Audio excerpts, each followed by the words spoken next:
Hi everybody, I'm Dr. Gitika, a homeopathic consultant from Delhi.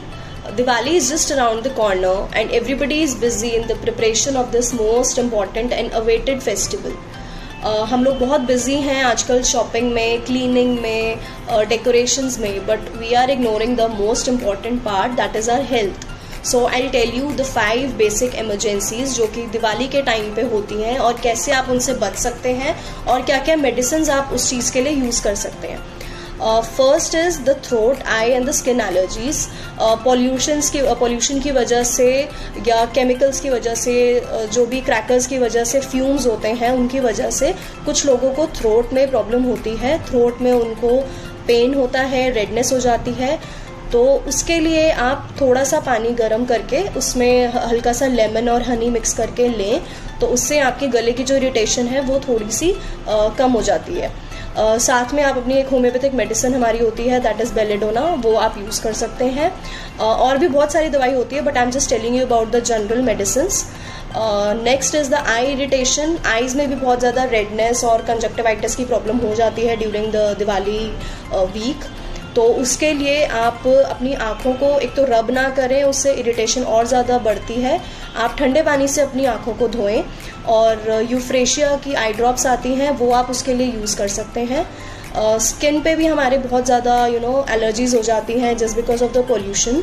तो उसके लिए आप कॉटन के फुल स्लीव्स के कपड़े पहने दिवाली के टाइम पे, ताकि कोई भी एलर्जेंस जो है वो आपके स्किन को हार्म ना करें. Next comes the breathlessness and the tightness in the chest.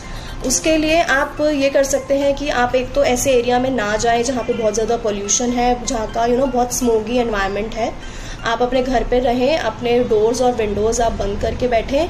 अपने घर में कोई ह्यूमिडिफायर या फिर एसी भी अगर आप ऑन करते हैं तो अंदर की एयर जो होती है वो काफ़ी क्लीन हो जाती है उससे. नेक्स्ट आप कोई भी नेबुलाइज़र यूज़ कर सकते हैं. उसके लिए पानी आप ज़्यादा पिएँ.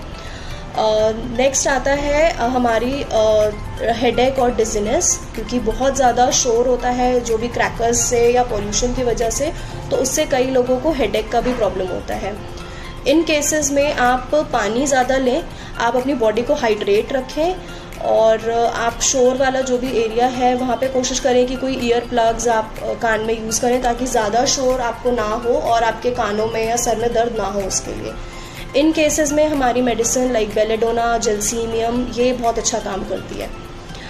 फिर आता है हमारा एस्थमा, या जिन लोगों को बहुत क्रॉनिक कोई लंग इश्यूज चल रहे होते हैं उनको मोस्ट एडवाइजेबल तो यही होता है कि वो कोई भी पॉल्यूशन वाले एरिया में बाहर ना ही निकलें. बट स्टिल अगर आपको जाना पड़ता है तो आप कोई अच्छी क्वालिटी का मास्क यूज़ करें जिससे जो भी 95% आपके जो एलर्जेंस हैं वो थोड़े से फिल्टर आउट हो जाते हैं, आपकी बॉडी को इतना हार्म नहीं होता. आप अपने नेबुलाइजर्स, अपने इन्हेलर्स, अपनी मेडिसिन जो हैं उनको रीच में रखें ताकि जब आपको कोई इशू हो तो आप उसको एकदम से ले सकें. Last but not the least, burn के जो केसेस होते हैं वो बहुत ही ज़्यादा कॉमन होते हैं दिवाली के टाइम पे, स्पेशली बच्चों में. तो बर्न के जो केसेस होते हैं, अगर आपका बर्न का एरिया 4 to 5 सेंटीमीटर से कम है और उसमें ब्लिस्टर्स नहीं है तो आप उसको घर पे ही ट्रीट कर सकते हैं.